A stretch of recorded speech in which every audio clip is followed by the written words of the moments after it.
You are listening to Two Heels and a Face Wrestling Podcast, a podcast where we believe wrestling is a buffet and there's something there for everyone. Make sure you're following us on all social media such as Twitter, Instagram, Facebook under Two Heels and a Face. That's number 2 Heels and a Face. Make sure you check out our website, twoheelsandaface.com. Era, 2 Heels and a Face.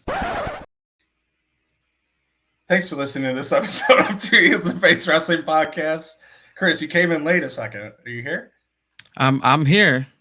Okay. I just wanted you to get the spotlight, kick us off into this episode. I've missed you. I mean, I haven't seen you in a bit. Yeah, it's been a bit. Thank you. I miss you too. My head is just too big. It's too big and square. So when I take up the whole screen, it's like, oh, watch out. No, I got back from a trip. I was in Puerto Rico last week. Great. It's a great, I mean, people, I guess it's technically like a U.S. territory. I'm going to say country. Great country. Tried some new stuff. Explored Old San Juan. Got some culture. Got some drinking in. Drunk some Medallia Lights, as we discussed before we recorded. And do you have a mixed opinion on those, maybe? Yeah, I wasn't a huge fan. I did not go to Puerto Rico, but I was at Humboldt Park at the Puerto Rican Fest this weekend. There you go. And definitely had a few, but I was not a big fan of them. They had them at the fest too. They had them at the fest, yeah. Okay. Like, that's where I tried them for the first time. I hadn't tried them before then. Yeah, no, it's just they're easy to drink, and like the ones I had are 10 ounces. The ones you had 12 or 10? They were 10. Okay, they're definitely a smaller can. So you could just throw those back. I mean, they're good for large consumption. And I'm not saying I was just slamming beers all trip. That's not what I'm saying. I'm saying we had many people with us, a whole family on this trip. So a lot of Medallia Lights were consumed. But yeah, have you been to PR, Chris? I have not. And I was going to ask you, I mean, we hear a lot of stories about wrestling in Puerto Rico. Like, did you catch anything out there? I don't know what the wrestling scene looks like out there, but I would assume there's maybe some like cultural centers or things that you could visit, maybe. I didn't research it because we went on this trip with family, and like I said, I kind of talked to you before we started recording. It was kind of hard and there was kids on this trip. It was kind of hard to get out at night. Like he said, we were I got used to like I was an uncle a lot of the trip too, so it was like monitoring kids. And then when they sneak away, I'm like ripping cigars I bought and and stuff like that. But that was the duality of the trip. But no, it didn't investigate the wrestling scene. Obviously, in some places it's like half Mexican, half Puerto Rico. So there's lucha libre stuff like at some restaurants and stuff like that. But no, I didn't investigate. It wasn't like when I went to Mexico City. When I went to Mexico City, I was like, I know what I'm doing. I know where I'm going already, but no, I didn't investigate. So if anyone knows anything, maybe our guest today will have an insight on Puerto Rico wrestling scene. I don't know what he knows, but we do have a special guest. I don't know if it's so special, but I guess special appearance. But yeah, we have Trevor Outlaw. Yeah, I believe he's taking a piss, so we'll just wait a little bit. Okay. I don't think he's ready. He's not ready. It's a classic. So, continuing, he's ready. He's back. Okay, continuing the trend of catching up with old friends. That's kind of what the last 4 or 5 episodes have been. And let's bring him in if he's done draining his lizard. What kind of bush league ass introduction is that? Good Lord! I take a step away for a sip of water, and you guys are making accusations of me draining the main vein and what my lizard's doing, and you guys are advocating for getting drunk around kids and on vacations. Good Lord. I'm surprised you guys haven't been taken off the air yet. This is the second podcast in a row where I think we talked about your nether region, Trevor, so I feel like we just need to continue. Wait. Hold on. Did you just say the second in a row? Like, not just like, oh, we've talked about it before and we're bringing it back up. Like, this is like a continuation from the previous episode. Well, last time we talked way too long ago, and I'll admit that. Although you do grind a lot of gears out there in the scene, I was like, it's been too long since we talked to Trevor. Yeah, you were too busy snubbing me on your Chicago 25 list. It's not to true. decide to bring me back so. That's not. You were on the list this year. You did put me on this year. Yeah, I'm sorry. I'm still pissed off about 2 years ago. 2 years ago, you were Mr. HM, Mr. Honorable Mention, and you had some words in our DMs about that. And like I said, you guys are shady as hell. No, what are you gonna do this year? What are you gonna do this year when it's undeniable that you have to make me number one? I don't know if you have the resume yet, but there's still. I don't have the resume yet. Who else in the city is drawing the attention that I've drawn this year? That's from this city. Well, that's the thing with the list. So you don't have to be from Chicago. You didn't read the introduction, did you? No, I don't read, dude. I don't get paid to do that shit. Who reads? Yeah. Well, Kylie Ray just won the Freelance Rumble. It's a big deal. She's making a comeback. Yeah, good for her. I'm glad she's making a comeback. Yeah. It'd be a real shame if I came out of nowhere and kicked her ass again. It seems that you and Frank have been on kind of an ass-kicking tour, so to speak. And that's kind of what we want to check in on today. So I want to check on that partnership. I'm curious the chemistry of that partnership, because I know Frank did the whole masked man thing, right? And that's how that kind of started, where you're showing up, beating up Chico, doing your dirty work. And now you guys are a thing. Boy, we had y'all fooled. I heard so many different people that they tried to say that it was, and me and Frank had you people fooled this entire time, and it felt good. You know, I feel like the entirety of my freelance career, I've been the ass of everybody else's joke. You know, I came in hot, and then I think I flew a little too close to the sun, got hurt, and tried to pick up where I left off ever since. And instead of it being like an endearing comeback story of someone who's gone through a traumatic injury, people still treated me like shit the entire time. I came back, and I was treated even worse. I was embarrassed by a referee, and I took some time to regroup. I talked to Frank, and I said, listen, Frank, it's been about a year or so since you've been here. Things have only gotten worse for me. And you and I both know what both of us are individually capable of, but especially together. I say we flip this fucking place upside down and take it by the balls and do what we should have done 3 years ago. Are you trying to, in your own style, because Frank went on a historic run with Ego. Is that, I'm not saying you're trying to be like Ego, but are you trying to emulate some of that success? I mean, they went unbeaten for a long time. You guys are on a pretty good streak. Now, there's been, some no contest thrown in there. We don't have to talk about records, but your trajectory is up. Are you trying to kind of emulate the same type of run with Frank? No, I'm not trying to emulate anything that anybody else has done. I mean, it's really easy for simple folks like you to make a comparison and be like, well, this person was with this person at one point, so obviously they're going to do the same thing, you know. There's a lot of intertwinings between myself and another one of Frank the Clown's clients, but our paths have never really crossed formally in front of anybody. I don't, I don't want to go on too much of a tangent there, but like, I'm not looking to do anything that anybody else has. My goal since the first day of walking into the Freelance Academy was to become the Freelance World Champion.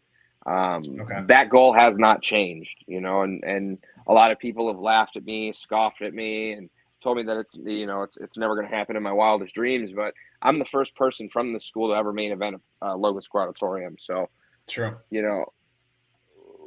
A little bit of respect should be starting to get thrown on my name, for some of the things that I've done and for some of the shit that I've had to endure. But I'll never get that credit because it's all, Trevor's an asshole, Trevor's this and that, Frank's this, Frank's that. But no one ever looks at like how we've been treated, right? It's always just our fault. So, y'all can point the finger at us and y'all can do whatever the hell you want. But at the end of the day, like, I'm just going out to get vindication and what I rightfully deserve, which is a fair shot. Is the chemistry, assuming like chemistry between you guys, you guys both like to talk a lot. You're both on the mic. Is there enough microphone time to go around for both of you? Are you guys too similar in that sense? Or does it just make you even stronger, the shithousery just multiplies basically. Because it's not for Frank and I. It's not about one having more than the other. I think Frank and I both understand that together, there's enough room. There's enough pie for both of us to eat. Frank and I are very similar, more so than in the ways that we are good at talking. And that's just because we live in a world full of morons that have CTE that don't know how to say a basic sentence, let alone be able to talk if a microphone was handed in front of them. Frank and I being similar because we both don that skill, so be it.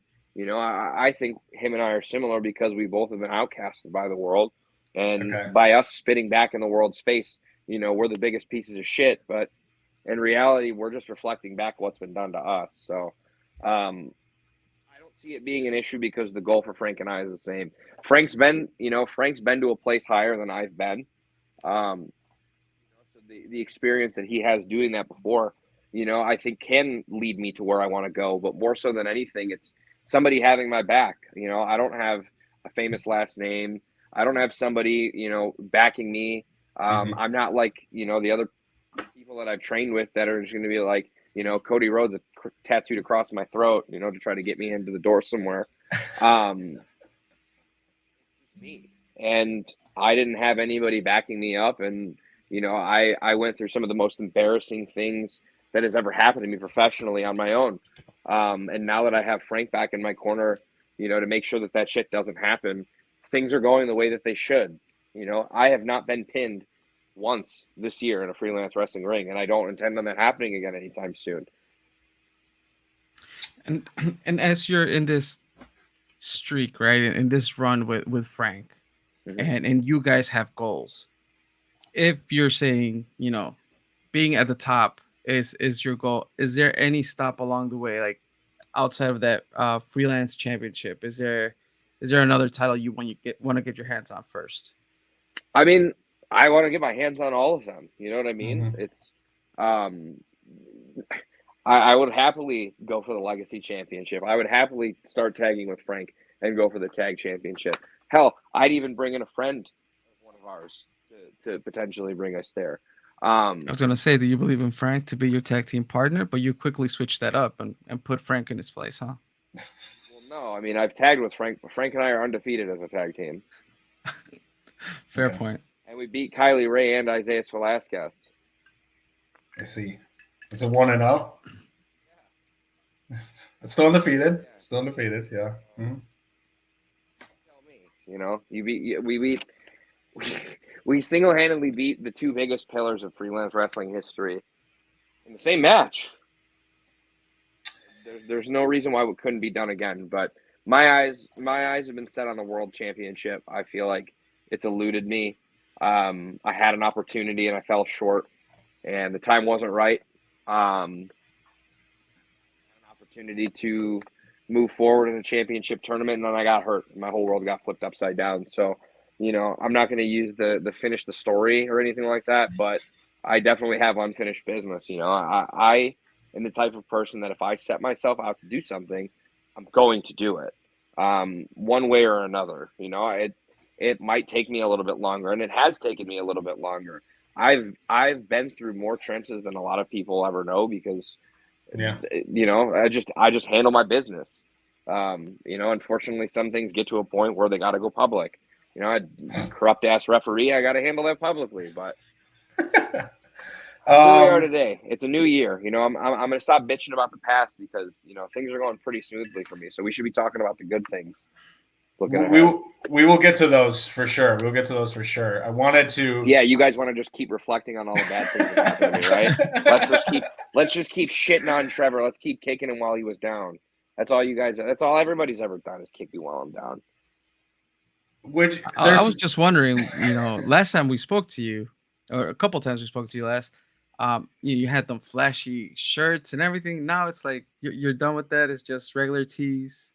No, I sitting back, kicking back. Listen, you assholes aren't paying me enough.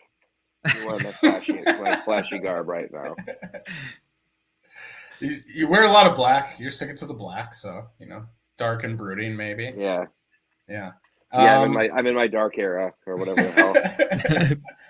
So there's rumblings of And I want to say what you're speaking some truths. There is rumblings of a lot of when things go wrong, like the fingers get pointed out instead of like looking at yourself and being like, what can I do better? Mm-hmm. Would you say that you have that type of mentality where you're blaming others? Oh, I'm the victim. Or have you done any internal reflection while you're injured and while you're coming back about like, actually, I need to do this thing better, and this is on me? No, so I think you guys are trying to gaslight and manipulate me into making things my fault that aren't clearly my fault. Okay. You know, I've called a spade since day one, and if something's been done wrong to me, it's been done wrong to me. You know, I think the holes in my game that I needed to work on were not. It had nothing to do with the situations that were happening to me and the shortcomings that I was having. You know, the holes in my game, I stepped up. I got hurt, and it took me a little while to get my footing back. And it's, you know, now I'm wrestling at a stride better than ever before. You know, I needed to put on a little bit more muscle because I was getting beat up by people I shouldn't. And now I'm consistently sitting over 200 pounds. I'm in the best shape I've ever been in. You know, I'm jacked. I'm tan as hell. You're very tan. Well. If I'm going to give you a compliment, is that you're definitely tan, and I would say you're well groomed too. Chris, do you want to give Trevor some compliments? We have been kind of you doubled up. I think that's enough. Okay. So, one of these days, bro. One of these days, if you ever show up, I'm pulling your ass in that ring. I'm gonna hit you. I'm gonna hit you with a pedigree so hard, you're gonna be shitting teeth for a week. That's the thing I wanted to talk about. That, yeah. Go ahead, Charlie. No, you. As he sips. Pedigree. Where? I mean, why the pedigree? Why not? It's effective as hell. It's done, hasn't it? Yeah. No, it's something that you've added to your arsenal. That's kind of that might have been like a post-injury thing, and that's something I've noticed. I don't think the freelance faithful are used to you specifically. You finish matches in a plethora of different ways, whether it be legally or illegally. But no, I think that to be the man, you got to have that finisher where it's like, oh, if Trevor busts this out, and no one on if Trevor busts this out, it's over. But no one on the indies is using the pedigree, and I feel like it's kind of got that same mentality that you have, you know, where it's like it's a confident move. You have a lot of confidence in yourself. A man used it who has a lot of confidence in himself. He had enough confidence to hit on the boss's daughter and marry her. So I think that move suits you. Yeah, you know, a lot of people give me crap for it. They're like, "Oh, you have a surgically repaired knee.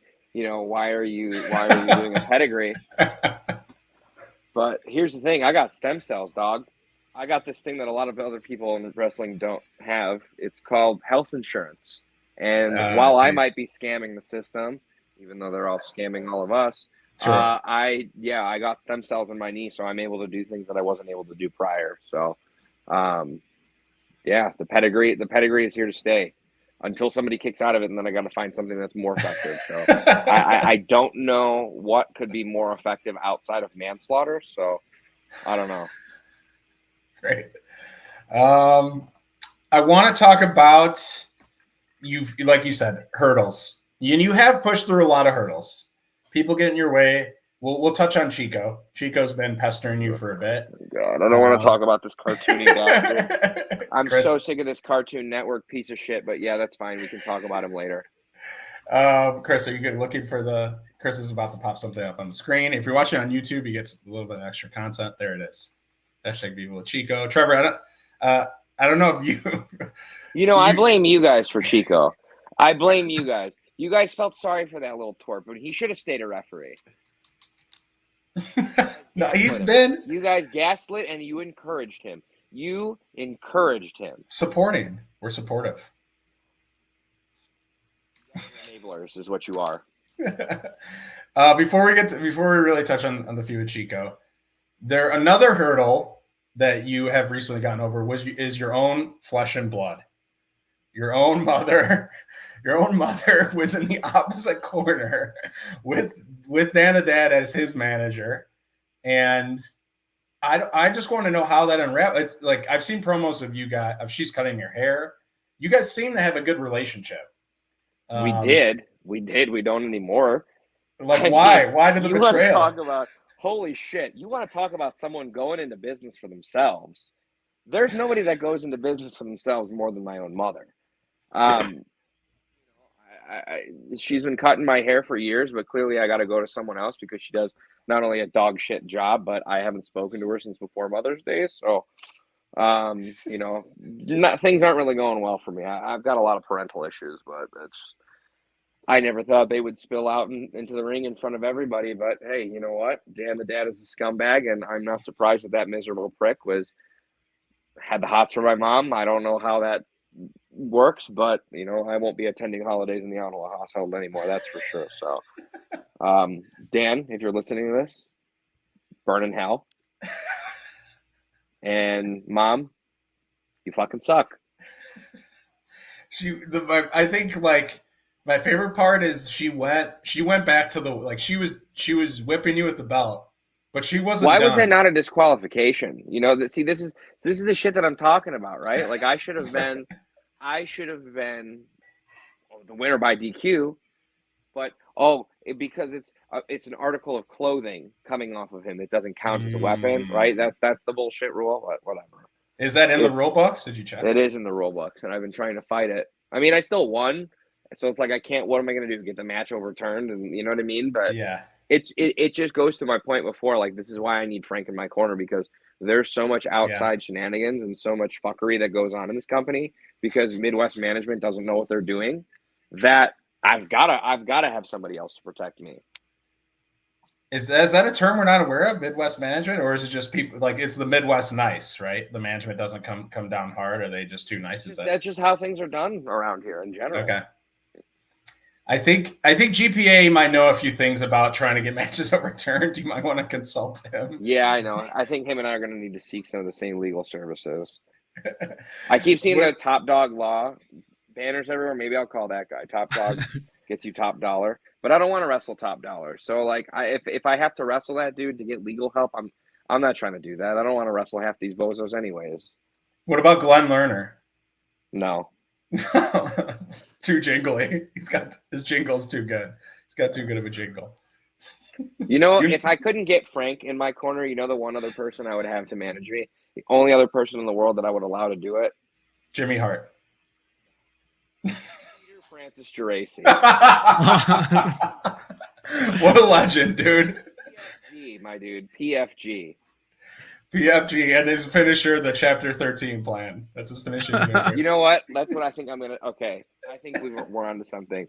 As of this podcast, my pedigree will no longer be dubbed as a pedigree. I'm gonna do that Mark-ass thing that everybody else does and rename moves that are clearly something else. Mm-hmm. We're gonna call the pedigree Chapter 13. That sounds sick. It's we've got breaking news. The pedigree has been renamed. 13. You think I can get Peter Francis Geraci at a show? Is he alive still? I feel like you should do a thing where you just keep. No, this is no offense to Frank because I think Frank does really enhance a show. But like, you could just go ask around the local legends. Like I feel like Sven Guli's out there trying to get some cash. And just have him. My girlfriend's actually friends with him, so I could probably get that arranged. Okay. Bob Rohrman comes to mind. So that'd be pretty sick to get Sven Guli. No, but I want Peter Francis Geraci, dude. That's the guy. Like that's who it's got to be. Like I have like my dream matches and like people I really want to wrestle, but there's like if there's somebody that I want, and I would never replace Frank. Like it would have to be like PFG has to understand that like. He's joining our parade. Like it's not the PFG show. But we would welcome him in with arms wide open. Damn you. I am pro Creed. I'm very pro Creed. Chris, are you pro Creed? I'll go with it for this time around. Okay, cool. Thank you for making that sacrifice, Chris. Thank you for making that. You're good. That was decent. That was good. But yeah, it just really quickly about your mother. With all due respect, she went back to the well for those belt slaps. There was an initial round, and then she kept going.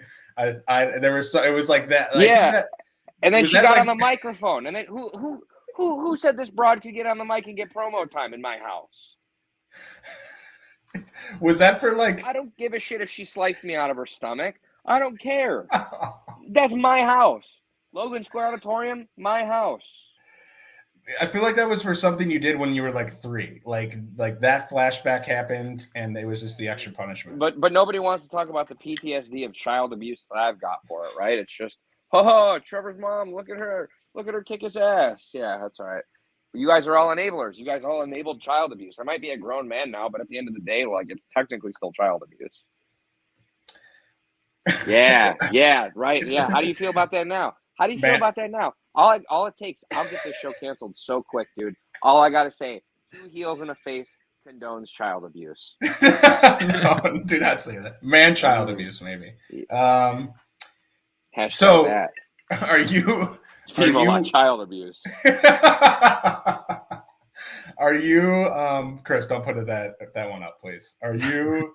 You're not worried about stepdad, the dad. I kicked that bozo's ass. If I got to do it again, then I'll just burn my mom's house down. Okay. Eminem did it, didn't he? Did I mess up? Wait, did I mess it up? Dan the stepdad is what I was looking for. That's whatever. He's Dan still a piece of shit. I don't care what he is. He's a piece of shit. How about just Dan the piece of shit? Okay. Transitioning to someone else you probably call a piece of shit, Chico Suave. He's he's on the screen right now. We can't even see Trevor's face. How did that happen? That's disgusting. That's disgusting. Oh my god. You guys are bozos. This interview's off the rails. Why you called me in here? This is what you guys wasted. No, we wanted to catch up. We genuinely wanted to waste catch your up. time putting renders of Chico Suave's crotch over my face, like too much crotch. There's too much crotch content when you come on. Y'all are gonna get demonetized. Y'all are gonna get demonetized. I still hope the check clears because you guys still owe me, but you're gonna get demonetized for showing that creature. He's been a thorn in your side. he's been a thorn in your side. I feel like you maybe just tried to make an example of him because you thought you could maybe like he was a stepping stone to your comeback, your informed comeback. And I think you need to, and I know you've thwarted him. You guys are wrestling on June 28th at Freelance versus the World 10-year anniversary. Chris will be right back, by the way. I'm also cool if he doesn't come back, but okay. Do you got to give him the respect though that like I think I wouldn't not be. I love Chico.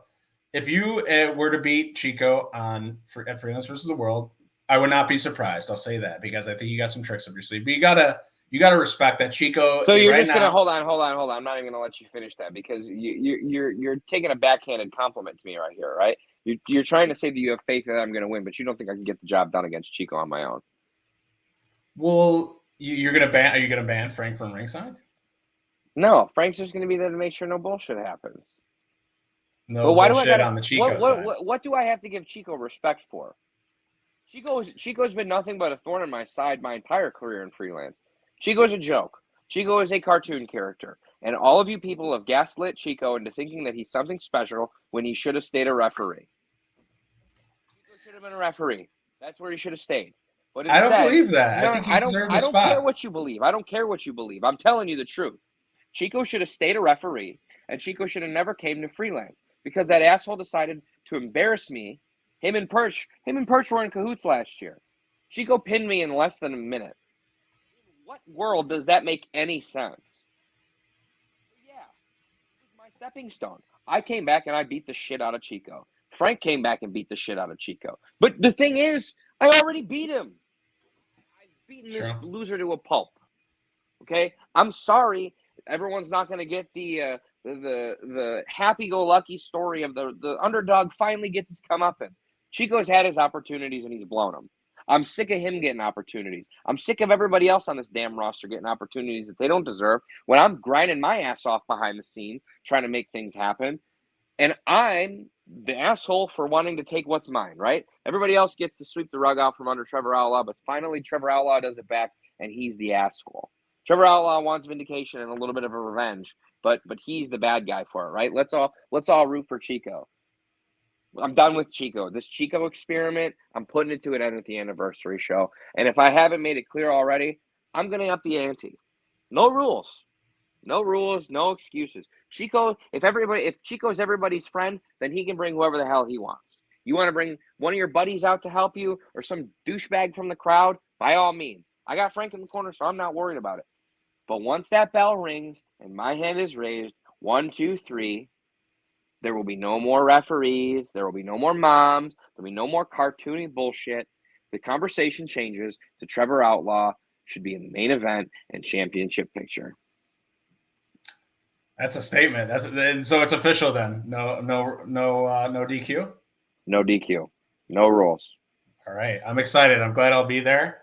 And you just made a hell of a statement. I think that, yes, absolutely the conversation will change if you step on Chico and step over him.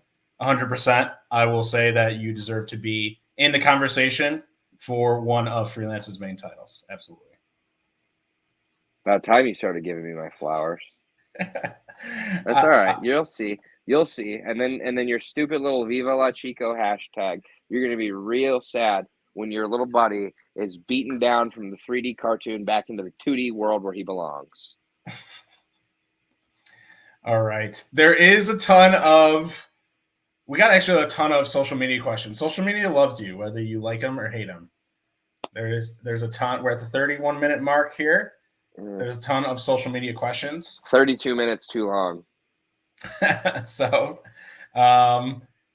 let's jump right into them then. We're going to start off with a little bit more wholesome ones, and then it's going to get a little bit more shithousery. Oh, my God. You say we'll start off more wholesome, and it's going to be like, why don't you die or something. Yeah. Why haven't you killed yourself? No, that's never a question we would ask. All right, this one first from Jacob the Visionary. Oh, Jesus. I don't know who this is. I don't know who this is, but this name sounds so whack. God. What was your experience like working as an extra for AEW and ROH? It's cool. I mean, like, I think if I'm being like real, when you're on the independent level, just being able to be on the inside anywhere and get a scope of, what things are done like from a national level on a television scale. It's a really cool opportunity. It's one of those things though, that it's like, you need to be on your P's and Q's more than you would in any other instance.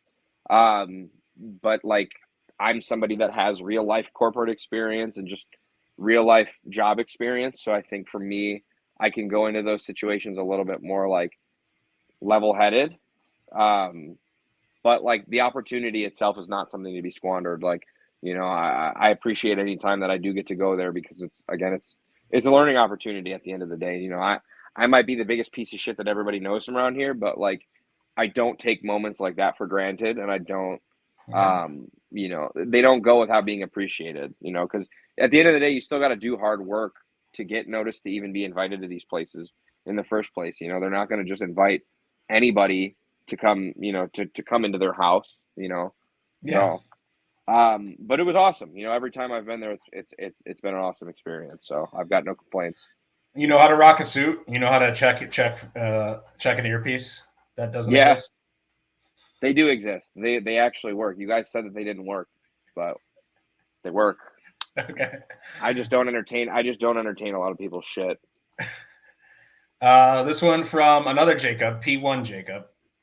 How was training at the Nightmare Factory different than the Freelance Academy? That's a good question. That's actually a really good question. Mm-hmm.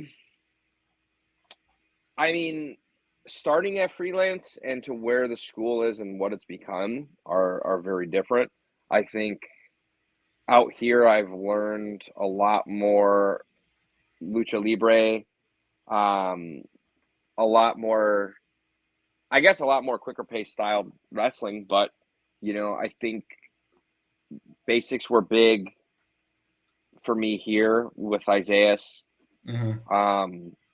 Going to the Nightmare Factory, I think having a little bit of experience going into it helped me because it was still like an introductory or beginner's class, but like I didn't have to learn how to take a body slam, for example. You know, I was able to utilize my time with QT and Cody to be like, hey, you know, these are things that you guys are doing on a much larger scale. Like, this is how I present what I'm doing. Like, tell me what sucks and how I could make it better. I went at a time when the world was still kind of shut down, and I think a lot of people were getting opportunity to do dark and things like that. And I think a lot of people were just taking going there as like, oh, here's a ticket for me to get booked, versus I looked at it as the world shut down and like there's no if I want to leave to go learn, like I was working remote fully at the time too. I was like, there's no better time for me to go somewhere else and learn than now. So, you know, that was how that came about. And, you know, my trainers at Freelance were also like, hey, like go to other places and learn, you know, the things that you can learn in one place, or, you know, find a reputable school anywhere that you guys go, or for somebody that's looking, but also like seek training in other places, because something that I'm learning here in Chicago is not going to be the same as something that I learn if I'm down in Atlanta, or if I go over on the West Coast, something that I would learn there. Like, that's the cool thing about wrestling in the United States, is that it's so different anywhere that you go. I think during that camp, it was a little bit more about like helping getting, you know, beginners through basic matches, as well as if you were wrestling, how to polish up your presentation on things. So for my money's worth, I got what I paid for. I got a lifelong friends. I've met one of my best friends in Hayden Backlund, and I'm tagging with him from that. I also have a lifelong arch nemesis in somebody like Trip Jordy and Brooke Havoc. So, you know, it was great to go there, but you know, it's nice to be training back at home as well, and just learning different styles in different places. Lucha's not really that big out in Atlanta, Georgia, so it was cool to work on different styles. For sure. That makes sense. No, and I'm not a luchador, so like I've got a reconstructed knee. I don't do some of the things other people do, you know.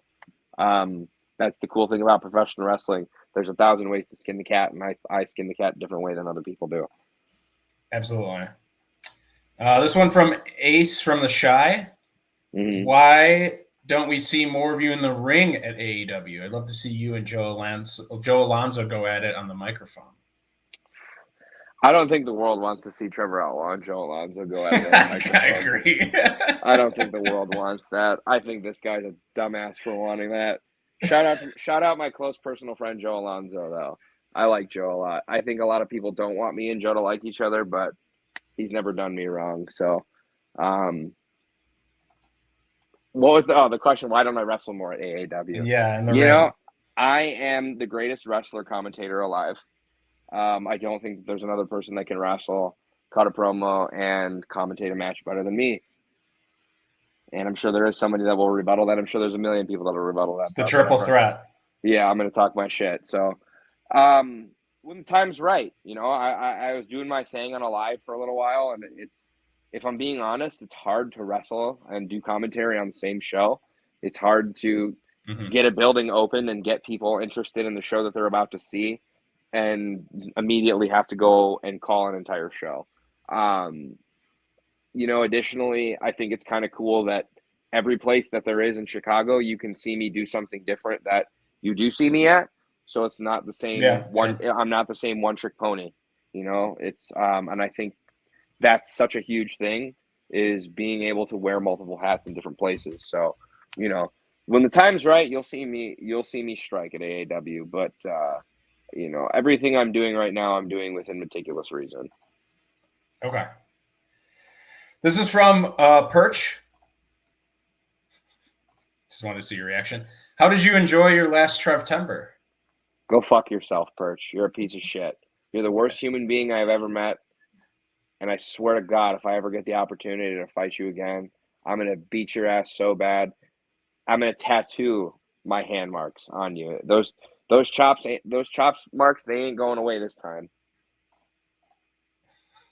You're an asshole for that one. You've been waiting for that one. No, you knew that was gonna ruin my day, dude. Like, we're going back to humble. Okay. This is from Tyler Edwards. There was a couple good questions, and I was like, I gave you a genuine answer, and then you just got to poo-poo the mood. I didn't know. I forgot. I forgot you. I would have put this one farther into the down when we got in the more shithouse category, but I forgot. I That's lapsed like on your the shit history. house. Perch is the name of my. I lapped. That's I another forgot. person you enable. He's a referee, and you all enabled him to wrestle. We want to see people grow outside their comfort zone here. At Two Heels in the Face. Tyler Edwards, top 5 action figures you have, and what's your holy grail you hope to find?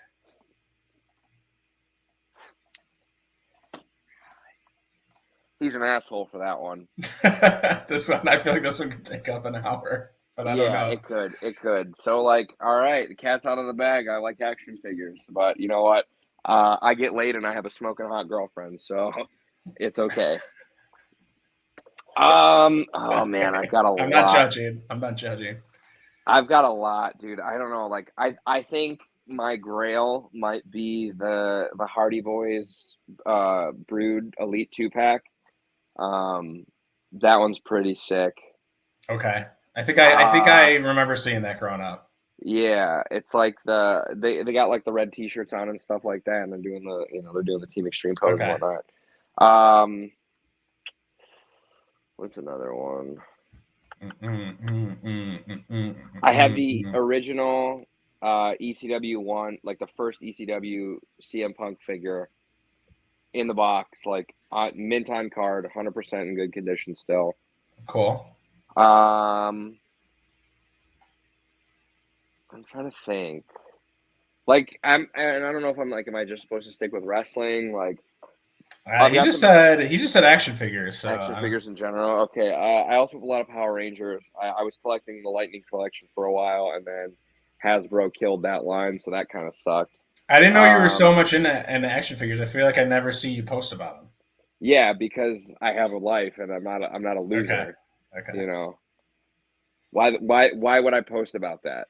I like Ethan Page makes it a part. Like congrats to Ethan Page, by the way. I did buy his because Ethan Page has always been good to me. He's been a good dude. So yeah, he shows off his wall and stuff. Like he does stuff like that. But that's just not your style. No, well, you know what? And I think a lot of it is too is like all the wrestlers and stuff that I have. Like it's all like older guys, like guys from like the 80s and stuff like that. 90s. Although I did just find a Warlord figure, and I wrestled him. I had to get that. Even did he have a needle in his rump?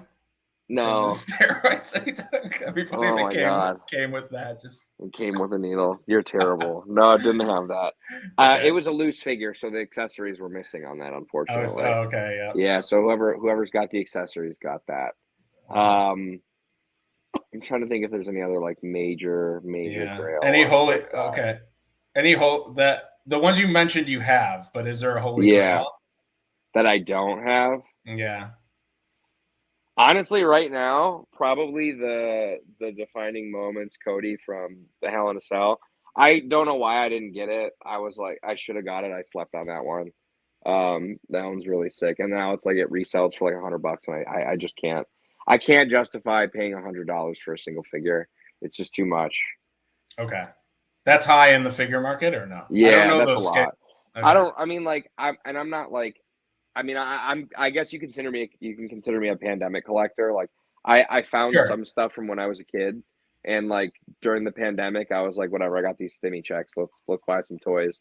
And I bought a bunch of Power Rangers, and then I was like, all right, cool. And then working from home, I'm like, let me make my office setup like not miserable, so I don't want to bash my skull against the wall.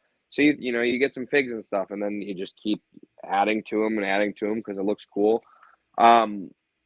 It's I equate it as like when we were kids and like my parents didn't because we were poor, but like back in the day, people would collect like fine china, and nowadays I see china cabinets filled with toys. So this generation just collects toys. Yeah, and also too, like the people that collected china, I never saw that shit come out. Like, yeah, dude, that's what I'm saying. Like I'll switch my setups around. Right now I'm like in between places, so I don't have like a setup going or anything like that. But yeah, I'm saying like if someone's giving you shit for just like displaying figures, and they're the china collector. They're the old head china collector. It's like you never brought your china out of the cabinet to use it. Exactly. Like I'm just saying, like I think it's weird. I think it's for the same the people that want to say, oh, collecting toys is weird. Like collecting plates is weird, bro. Like what? So weird. Like at least so like when weird. you're like, what do you play with plates? Like no one played with plates as a kid. Like what? But you played. You know what I'm saying? Like people played with toys, and like I don't know. I think it's just the way. I don't know, the way the world has changed, I guess. Yeah, I support the nerdy hobbies. Yeah, no, I'm definitely into the nerdy shit. I just don't post about it. Maybe one day I will. I just, you know what? I don't pull the curtain back on my life too much, just because most of the time it's people wishing ill will upon me. So like, if they find out too much, they might like light a bag of dog shit on my doorstep or on fire or something, and we can't have that. No, definitely not. Nathan with a Y from Cheap Heat Spot Fest says, "What's your dream setting to fight Microman?" That's my dream match. I hope you know. I have like a couple of dream matches, and that's like my number 1 and my number 2 are tied, and they're very different opponents from each other, and the style of match that they would be are completely different. Microman is. Look, I'm not a heightus, but the dude is really small. He's really short. Yeah, but like he's strong as hell, bro. I've seen that man toss Josh Bishop around. That's not an easy feat. Definitely not. But you know what it is? Something about a killer entrance too. Like, bro, he comes out to Welcome to the Jungle. You cannot tell me that Welcome to the Jungle playing in the Logan Square Auditorium wouldn't go bonkers. Like my vision for it is like there's like smoke, right? Maybe we might have to get Gringo's smoke machine or something, because you got to set the mood, right? And then there's like a shadow that it makes the shadow, like from Austin Powers when Mini-Me's there, makes him look like he's 8 feet tall. And then he comes out and then you see him. And then the whole crowd goes bananas. And they have this wonderful moment, right? And then all of a sudden, you get like the irresistible force meets the immovable object, right? Trevor Outlaw versus Microman. And then I kick that motherfucker's head in so far, it's insane. It'll be the quickest 1, 2, 3 I ever get. And the fans will go home miserable, and I will ruin everybody's lives. But it will be the greatest day of my life. You painted the clearest picture. Yeah, so the setting is at the LSA. It needs to be. Yes. I mean, I would say that because it's my home venue, but like, you know, if it had to be a venue in Chicago or like just venue in general. Yeah, no, I mean, it's your choice. He didn't specify. I think you could paint the picture however you want. Okay. To paint the picture. You know what? You know where I would, if I could paint it at any venue, and I'm going to say keeping it in Chicago just to keep it from like local. Give me Microman in the Salt Shed. I think that building. Me and Microman can sell that building out. Absolutely. That would be a task. I'm going there this Thursday to see John Baptiste. I think the Salt Shed, in another unrelated to wrestling note, I think the Salt Shed might be the greatest building repurpose I've ever seen. Anybody that's listening not from Chicago, you need to come to Chicago because it's the old Morton Salt Factory, and they turned it into a music venue, and it's the coolest thing ever. And I want to fight Microman. But Microman and Brian Keith are probably the two biggest matches that are on my list. Brian Keith's been on my list for a while. I remember seeing him before he actually came to Freelance, and that was one that I'm like, yep, that's gonna be the guy. And you know, I don't, not by no means was I like, I saw him before anybody else did, nothing like that. But you know, that's a match that I wanted, and then I got hurt, so like the timing of it being possible just didn't work. He was on top while I was out, and then when he lost and left, got signed, congrats to him, I'm back. So, you know, maybe the bounty hunter's ducking me.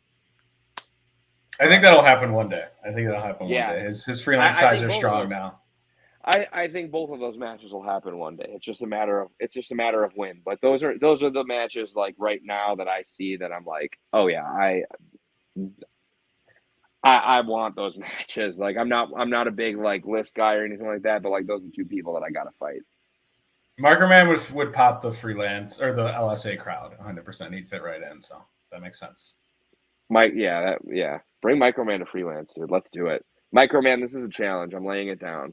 If we can get the Motor City Machine Guns, That's what I'm gotta saying. get Microman. You gotta get Microman. Dude. That's a pretty big get for Yeah, but freelance. you gotta separate that on shows though, dude. I don't think a wrestling fan's brain could comprehend both of those matches on the same show. spread out. Maybe one main, one to start, but with a little intermission in between. But sure, that would be a true buffet of wrestling. Holy cow, dude! You want to talk about matches that would go insane? How do you feel about Ned the ref? Fuck Ned, but what's his question? Okay. What the hell is wrong with you? And will you ever have the courage to grow a big ass Tom Selleck mustache? Well, Netty boy, focus on being a partial referee, or is it impartial? Which is the one that they don't? Oh God, I should have paid more attention in college. Just keep doing your job and counting to 3 in a timely fashion, and don't piss me off. I will not grow a straight up just mustache. It doesn't look good on me. It's either babyface outlaw or a beard. The mustache is just too. It doesn't even look like, oh gross, he looks pervy. It just doesn't. It just doesn't work. It just doesn't work for me. You might need a square head for the mustache to work. I don't know. I mean, I've got a relatively square head. It's just like, yeah, I don't know.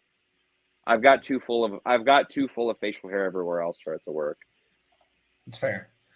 Yeah, so we're officially in the shithousery part. All right. This is, oh God, what we were in with all the good ones before. All right. This is from Kyle Layton. I hate you, Kyle. I already know it's going to be, oh, what's it like sucking so bad? This is a 3-parter. First part is, what was it that made you so rude? Everybody else did this to me. Okay. It's everyone else's fault. We've learned that's the big theme. I was a good boy. The world just made me bitter. Let's see. What match was the moment that everything clicked and the ball got really rolling for you? Actually, that's a genuine question. I forgot about that one.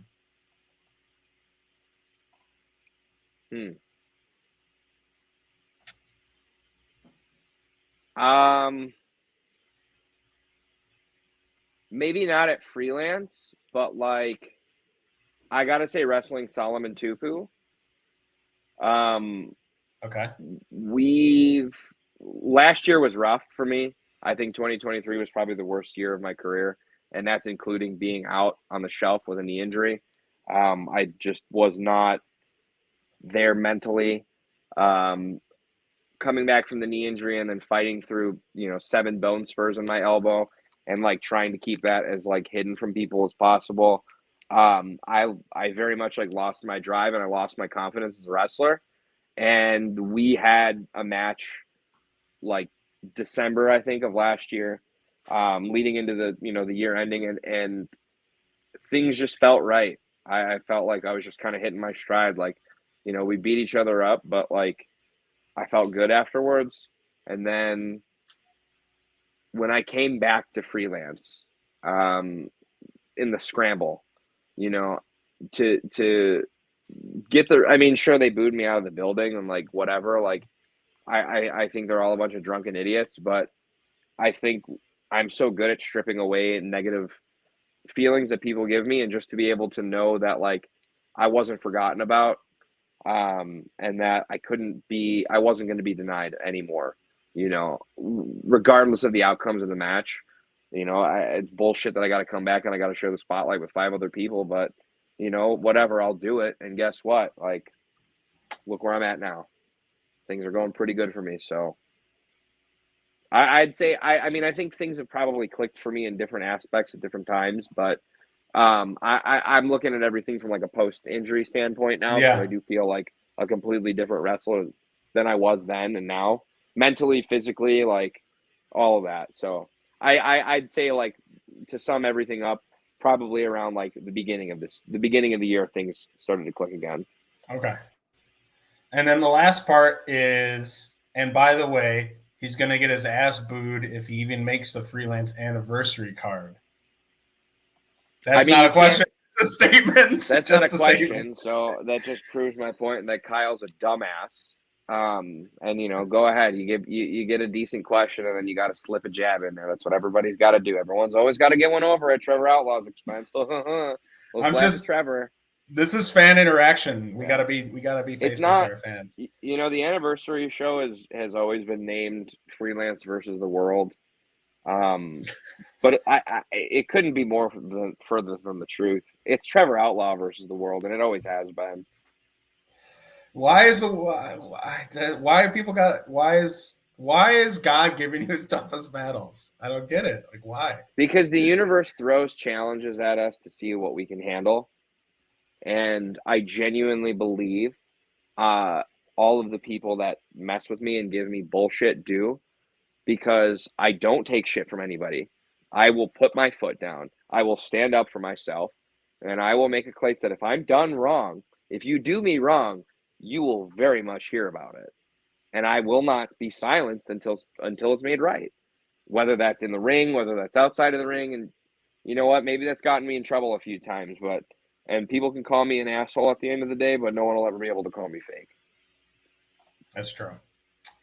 To end, we have a question and then a statement to end. The last question. Can people not follow rules? They can't follow rules. The last question is from a guy named Ted Whalen. He just asks why. Real. That's my answer. Just real. Just being real. Real. And then Victor Iniestra said, screw that guy. And that was the final statement. So that's what we're going to end on. Well, Victor eats shit. How about that? Trevor, thanks for letting us get a peek behind the curtain. I think it was great to catch up. Yeah, watch your eyes next time, pervert. Starting off talking about my lizard and perverts. We need to figure out a way to start interviews better next time.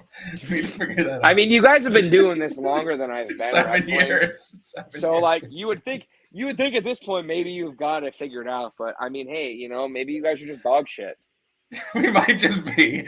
We've never claimed to be journalists. That's one thing we've never claimed. Hey, you know what? And it's better than a lot of these other assholes on Twitter that claim to be. So. Yeah, we know who we are. You know who you are. You're Trevor Outlaw. We're glad you're back. We're glad you're in form. We're glad you came back on the podcast to hang out with us. And yeah. I mean, I'm not glad that I came back to hang out with you guys, but whatever. I got to get my charity working somehow. Okay, that's fair. But I will see you 6/28. Yes, you will. And no rules. No rules. Chris, you missed that as a weapon. What if so just Trevor announced Chico versus Trevor will be there. He is again. He's back on the screen. Chico versus Trevor will be no DQ. So Chico can bring all his friends. Chico's friends with everyone. Like you said, he can bring. I can come in with a chair. Okay, Hashtag Viva la Chico. But here's the thing. Now I want you to understand, and I'm gonna bid you adieu with this. You can come in the ring if you want, but just know it is considered trespassing. Mm-hmm. And if you do it, I will fuck you up. Okay. That is, it's not the first time I've heard that from a wrestler. Not that I'm like always trying to get in the ring, but I know that's the rule. I've seen that in WWE. The guy that runs into the ring, even like Earl Hebner will try and kick his ass. So I understand. So I'll wait till you're outside of the ring. Okay. Yeah, we'll have to get sneaky. Okay, in that instance, then it's kind of fair. Then it is fair game. So, all right. Well, that's what I got Frank for. So that's what maybe I'll just stab you. How about that? I just stab you. Let's go New Jack on you. Well, you be safe out there, Charlie. I ain't gonna be out there for this one. Be safe. Okay, let's hope that doesn't happen. But looking forward to it. Thanks for coming on, man. Yeah, the pleasure was all yours. Chris, do you want to do closing stuff? Before we do, Trevor, do you want people to follow you on social media or not at all, or just I fuck don't give off? a shit. What is it? It's the Trevor Outlaw. You know what? You've been blasting pictures of Chico's crotch over my face. Just blast my socials at the Trevor Outlaw on everything. I'm gonna kick his ass at the anniversary show, and after the anniversary, you know what? I think I'm gonna put another appointment on the books. We're gonna come back at the end of the year and we're gonna reevaluate things. And I'm gonna make sure that you jackals give me the respect I deserve this time around. What's your Oh, go ahead, Chris. Sorry. I was gonna say maybe you can move from the number 10 spot in the top 25 to the Number 11th one. spot. Oh, kiss my ass. I was gonna say, what's your prediction? What do you think you're falling in at this year? If I'm not falling at number one, then you guys are dumbasses and have no idea what you're doing. But I mean, I already knew that from the last several years. So maybe we'll have you on for the list reveal show. Maybe we'll do that. There's money to be made there. I like it. We'll talk. My people will be in contact. All right. Well, thank you for joining us on another episode. Two Heels in a Face. You can check out twoheelsintheface.com, Two Heels in a Face on all social media outlets. That's number 2 Heels in a Face.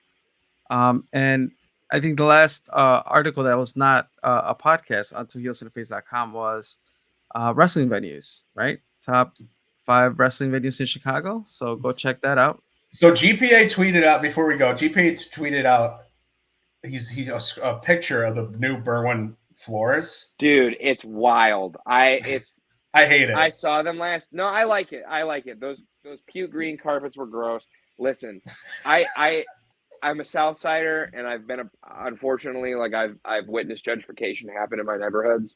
So like, you just become a part of it. But like, I'm all for wrestling venues looking less like scummy, like carny bullshit. But not that one. No, I'm okay with that. Wrestling is getting cool again. Like, let's make our venues not look so shitty. I just lost so much. If you read the article, there's a lot of charm in what I wrote. I read the article. I think you guys are morons. Like Ellis, I get why you put number one. I get it, but like, ugh. You didn't like that LSA was too. No, of course I didn't. It's back, and it's so weird. It's so weird. What, that people are obsessed with Berwyn? Yeah, people love Berwyn again. When I started wrestling, Berwyn was like, you're wrestling at Berwyn. Now it's like Berwyn's the place to be. It's back. Berwyn is back, baby. We are with so new back. Floors. It's got a makeover. Yeah. Oh yeah. It definitely. I just looked at the picture. It definitely does look and feel different. He's like, I didn't know, and then I tweeted this was our big journalism moment. We're not journalists, but I tweeted a picture of in the article in like early April or mid-April. I was like, I heard they got new floors? ? Yeah, I didn't see it. I didn't see it until last weekend, and then I finally saw it, and I was like, wow. Now they just need to get that, like, whatever that shit is off the walls. That looks so gross. The yellow and green circle. Oh, whatever that is, yeah.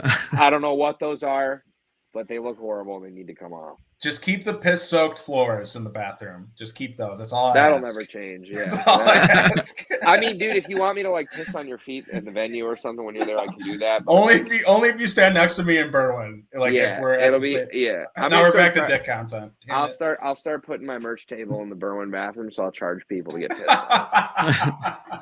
I'm just gonna have like gallons of water on deck, just drinking it at all times, just like, oh, I can't go anymore. Oh, great! I think we need to end this. All right. Yeah. All right. Make sure you hashtag Viva La Chico. We'll wrap it up with that. Yep. There he is.